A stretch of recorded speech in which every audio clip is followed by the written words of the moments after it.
आज हम लोग क्या पढ़ेंगे? 1857 का विद्रोह। कौन सा विद्रोह है? 1857 का विद्रोह। इस विद्रोह में हम जानेंगे कि भारत में जो अंग्रेज की नीति थी, भू राजस्व नीति, उससे हमारे भारत देश के किसान, जमींदार और जो है पंडित, शिल्पकार, सिपाही, जितने भी लोग थे वो सभी क्या हो गया? असंतुष्ट हो गया। और उसके असंतोष होने के परिणाम स्वरूप क्या हुआ? धीरे धीरे यह विद्रोह का कारण बढ़ता चला गया। 1857 का विद्रोह को जानने से पहले हमें ये जान लेना चाहिए कि कोई भी विद्रोह हो, जैसे आप लोग को हम पढ़ा रहे थे सिंधु घाटी सभ्यता, वैदिक समाज, उसमें भी सामाजिक जीवन, आर्थिक जीवन, राजनीतिक जीवन और धार्मिक जीवन के बारे में हम लोग पढ़े थे। और इसमें भी विद्रोह के बारे में हम लोग कारण जानेंगे। कौन सा कारण था? पहला आर्थिक कारण क्या था, राजनीतिक कारण क्या था, और प्रशासनिक कारण क्या था, और सामाजिक कारण क्या था। उन चीज़ों के बारे में हम लोग जानने का प्रयास करेंगे। हुआ क्या कि आप लोग को पता है, जब हमारे भारत देश में क्या हुआ, 1757 ईस्वी का युद्ध के बारे में बताए थे। पलासी का युद्ध हुआ था, आप लोग को पहले बताया जा चुका है। इसके बाद 1765 ईस्वी में क्या हुआ? 1764 ईस्वी में बक्सर का युद्ध हुआ। उस बक्सर के युद्ध के बाद 1765 ईस्वी में क्या हुई? सहायक संधि हुआ। उस सहायक संधि के बाद ईस्ट इंडिया कंपनी यानी अंग्रेज को क्या हुआ कि बिहार, बंगाल, उड़ीसा, इन तीनों राज्यों में क्या मिल चुका था? राजस्व वसूलने के यानी राजस्व को एकत्रित करने का अधिकार मिल चुका था। किसको? कंपनी को। और राजस्व वसूलने का जब अधिकार मिल गया, उन्होंने धीरे धीरे अपना क्षेत्र को क्या किया? विस्तार करना चाह रहा था। अब वह अपना क्षेत्र को धीरे धीरे विस्तार करना चाह रहा था। उन्हीं के दौरान जो है ब्रिटिश की विस्तारवादी नीति के कारण क्या हुआ, इसमें जो है किसान को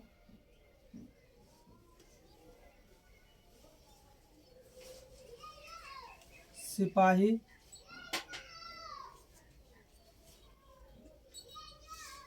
और जमींदार, ये सभी का नाम आप लोग सुने होंगे, सुने हैं ना? किसान, सिपाही, जमींदार, शिल्पकार, पंडित, ये सारे व्यक्ति ब्रिटिश शासन की जो विस्तार की नीति थी, उसके परिणाम स्वरूप इन लोगों का क्या हो रहा था? शोषण हो रहा था। शोषण समझता है ना? यानी कि किसान को जो है काफ़ी ज़्यादा टैक्स देना पड़ता था।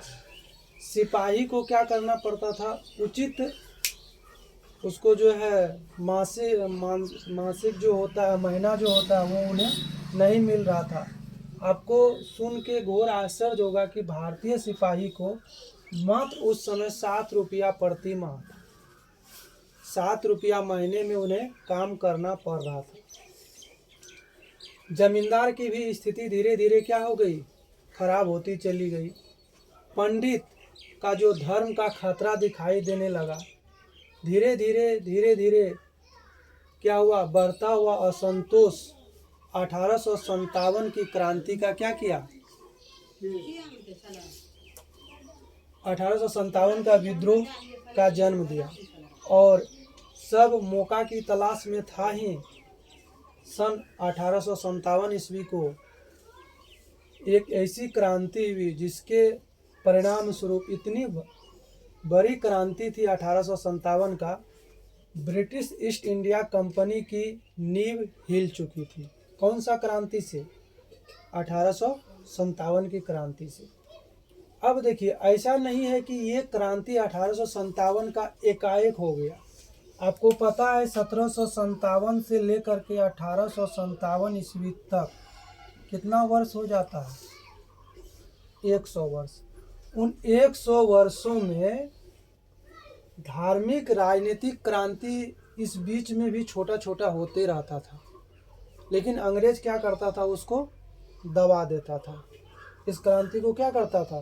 कुचल देता था, दबा देता था। बहुत सारे जनजातीय विद्रोह भी हुआ 1757 से लेकर के 1857 तक।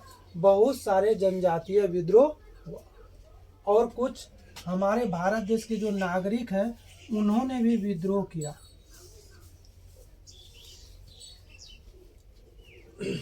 ये सारे विद्रोह कर ही रहे थे। आइए हम जानते हैं सबसे ज़्यादा परेशानी तब हुई कि ब्रिटिश सरकार जो है हमारे किसान से, हमारे देश के ज़मींदार से राजस्व वसूलते थे। उस वक्त भी राजस्व लेता था जिस वक्त हमारे भारत देश में क्या था? अकाल पड़ा हुआ था। क्या था? अकाल था। अकाल के समय में जो टैक्स लेता था, जो कर लेता था, और किसान के पास, ज़मींदार के पास रुपया था नहीं, लेकिन अंग्रेजी शासन क्या करता था? टैक्स लेता था और किसान को अपने हालात पर छोड़ देता था, अपने हालात पे मरने के लिए छोड़ देता था। तो किसान में धीरे धीरे असंतोष की भावना पैदा हुई, जिनके परिणाम स्वरूप विद्रोह का क्या बना? कारण बना। तो हम लोग आज जानेंगे विद्रोह के कारण में आर्थिक कारण। सबसे पहले कोई भी विद्रोह है उसका आर्थिक कारण के बारे में जानेंगे। आर्थिक कारण में क्या हुआ? आपको पता है कि हमारे भारत देश में 31 दिसंबर 1600 ईस्वी को, है ना, ईस्ट इंडिया कंपनी का आगमन होता है और 1600 ईस्वी के बाद उन्होंने धीरे धीरे अपना क्षेत्र को काफ़ी विस्तार कर लेता है। 1765 ईस्वी के सहायक संधि के बाद वो और जो है क्षेत्र को विस्तार कर लेता है, राजस्व वसूलने का अधिकार भी प्राप्त कर लेता है। 1813 ईस्वी आते आते ईस्ट इंडिया कंपनी, यूरोप की जो कंपनी थी, उन्होंने एकाधिकार प्राप्त कर लिया। एकाधिकार मतलब ये होता है कोई भी व्यक्ति अकेले उस देश में व्यापार करेगा, यानी कि यूरोप का और कोई भी व्यापारी यहाँ पे व्यापार नहीं करेगा। एकाधिकार कब मिला? 1813 ईस्वी में। कब मिला? 1813 ईस्वी में क्या मिला? एकाधिकार मिला। जब 1813 ईस्वी में एकाधिकार प्राप्त हुआ और सारी कंपनी को यूरोप का व्यापार कर नहीं रही थे और ये अपने मनमानी, अपने तरीके से व्यापार कर रहा था, और भारत का जो है छोटा छोटा जो उद्योग धंधा है वो धीरे धीरे क्या होता गया? समाप्त होता चला गया। अब मान लीजिए छोटा छोटा जो कपड़ा बुनकर थे, छोटे छोटे जो शिल्पकार थे, उन सभी का एक क्या हो गया? विधि व्यवस्था जो थी वो क्या हो गया? समाप्त हो गया। क्या हुआ? इसी बीच में रेल का आविष्कार हो गया। रेल समझता है ना? ट्रेन की आविष्कार हुआ। जब ट्रेन का विकास हुआ, रेल का विकास हुआ भारत देश में, तो यूरोप के कंपनी क्या करता था?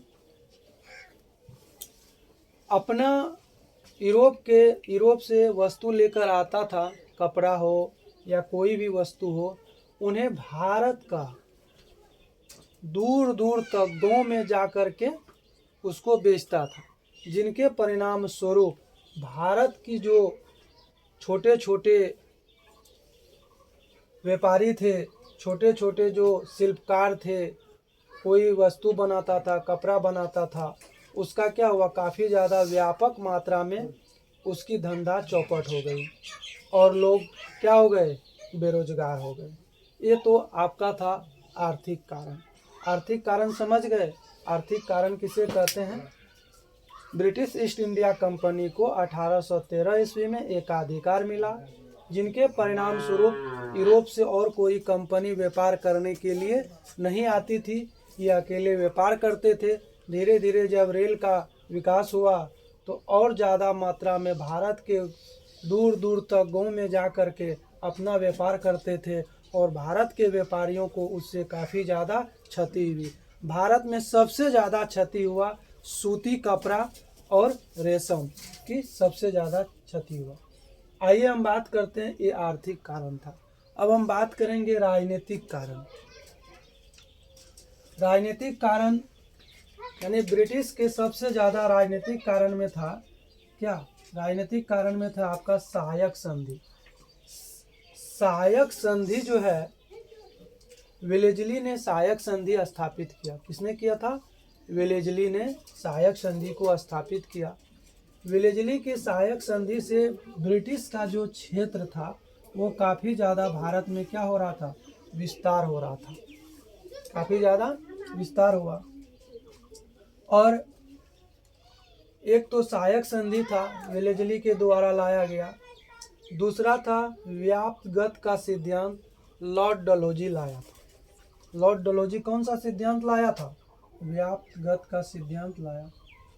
ये सिद्धांत ऐसा था कि आपको पिछले वाली क्लास में हम बताए थे, नागपुर, सतारा, उदयपुर, झांसी, ये सारे क्षेत्र के जो राजा हुआ करता था उनका जो है अपना पुत्र नहीं था।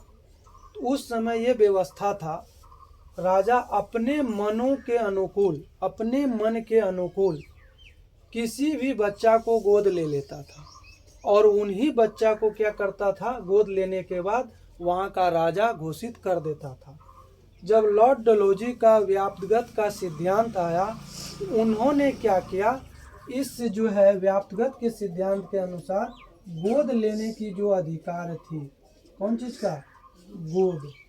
गोद लेने का जो अधिकार था उसको क्या कर दिया? समाप्त कर दिया। अब बताइए, जो राजा के पास अपना संतान नहीं था, 4-5 ऐसे क्षेत्र थे, राजा थे, उसका गोद लेने का जब अधिकार समाप्त हो गया, उस राज्य को क्या किया लॉर्ड डलहौजी? अपने क्षेत्रों में मिला लिया। क्या किया? अपने क्षेत्र में मिला लिया। जितने राजा का क्षेत्र मिला लिया तो क्या वो राजा किसका साथ देंगे? अंग्रेज का साथ देंगे, या तो उस अंग्रेज की प्रति उनके मन में गुस्सा की भावना होगी। अंग्रेज की प्रति उसके मन में क्या होगा? गुस्सा की भावनाएं व प्रतिशोध की भावना हो गया। दो कारण तो हो गया, आर्थिक कारण और राजनीतिक कारण। अब हम बात करेंगे प्रशासनिक कारण। प्रशासन समझते हैं?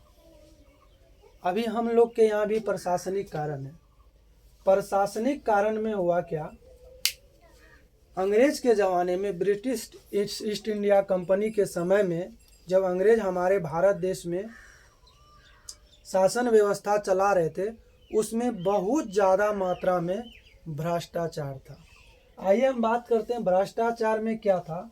विशिष्ट रूप से पुलिस काफ़ी ज़्यादा भ्रष्ट थे। वो क्या करते थे?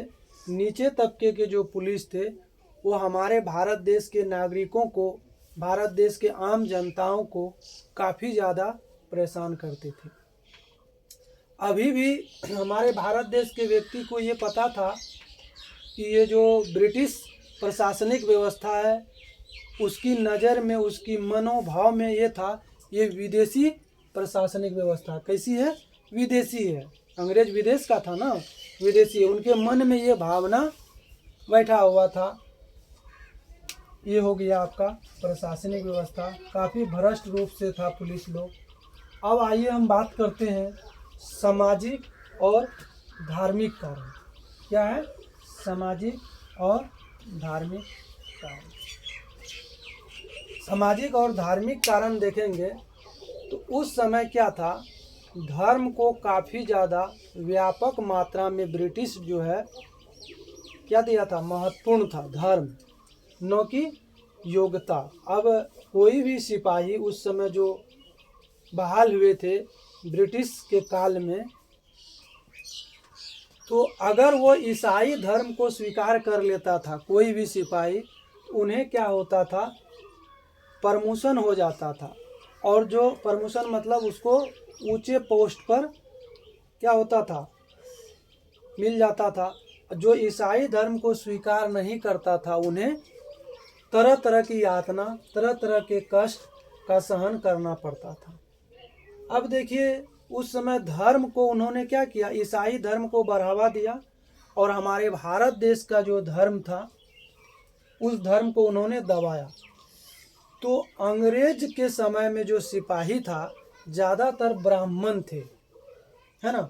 ब्राह्मण को लगा कि हमारे धर्म की क्या है, खतरा है, और उन्होंने उसमें भी असंतोष की भावना पनपना शुरू हो गया। किसमें, सिपाहियों में असंतोष की भावना पनपना शुरू हुआ। ये सारे कारण के परिणाम स्वरूप 1857 की क्रांति का एक और कारण है बाहरी घटनाओं का प्रभाव। अब विदेश में अनेक देशों में कहीं कहीं जो विद्रोह हो रहा था, क्रांति हो रहा था, तो उस समय लगा था लोगों को, अगर हम भी 1757 में तो युद्ध हुआ ना जी, 1857 में युद्ध करेंगे तो ब्रिटिश ईस्ट इंडिया कंपनी क्या होगी, भारत से चली जाएगी। लेकिन लोगों को एक अफवाह कहिए या लोगों के मन में ये भावना थी कि 100 वर्ष पूरा हो गया, 1757 से 1857, यानी 100 वर्ष पूरा हुआ, हम लोग विद्रोह करेंगे तो British east India company Bharat से चली जाएगी। लेकिन ये क्रांति में हुआ नहीं। 1857 की क्रांति की अगर हम बात करें, इन्हें और नाम से जाना जाता है। आप कहीं कहीं देखिएगा लिखा रहेगा भारतीय स्वतंत्रता संग्राम। क्या लिखा रहेगा, भारतीय स्वतंत्रता संग्राम। कहीं आप देखिएगा लिखा रहेगा सिपाही विद्रोह, सिपाही विद्रोह भी इसको बोलते हैं। ये क्रांति लगभग भारत देश के विभिन्न क्षेत्रों में 2 वर्षों तक चली। कितने वर्ष तक, 2 वर्ष तक विभिन्न क्षेत्रों में चली। अब देखिए, हम तो जाने कि 1857 का क्रांति हुआ क्यों, किस कारण से ये क्रांति हुआ, उसके बारे में जाने। कल हम लोग पढ़ेंगे 1857 की क्रांति कब शुरू हुआ, कौन कौन क्षेत्र से कौन नेता ने इसका प्रतिनिधित्व किया, इन सारे चीज़ों के बारे में जानेंगे। ये जो आपका 1857 का क्रांति है, आप कोई भी एग्ज़ाम का तैयारी कर रहे हैं, छोटे से छोटे एग्ज़ाम और बड़े से बड़े एग्ज़ाम, उसमें आपको यहाँ से क्वेश्चन देखने को मिलता है। इसलिए 1857 का क्रांति को हम लोग को अच्छी तरह से समझना है, बार बार इसे रिवाइज करना है। आप 11th क्लास में भी जाइएगा तो वहाँ भी 1857 की क्रांति है, और 8th क्लास से क्या होती है, शुरुआत होती है 1857 की क्रांति। और कोई भी एग्ज़ाम हो, चाहे वो आपका 8 का हो या 12th का हो, अगर आप हिस्ट्री से ऑनर्स कर रहे हैं तो उसमें भी 1857 की क्रांति बार बार पूछा जाता है, और कंपटीशन एग्ज़ाम में तो इस चैप्टर से क्वेश्चन रहता ही है। तो इसलिए आपको ओवरऑल इस चैप्टर को जो अच्छी तरीक़ा से क्या करना है, पढ़ाई करना है। बार बार इस वीडियो को अगर आप देखिएगा 1 से 2 बार, तो आपको क्या होगी, बेहतर समझ आएगी। साथ ही साथ ये होगा कि आपका रिवाइज होता चला जाएगा। तो आज हम लोग इतना ही, इससे आगे कल की क्लास में क्या होगा बताया जाएगा।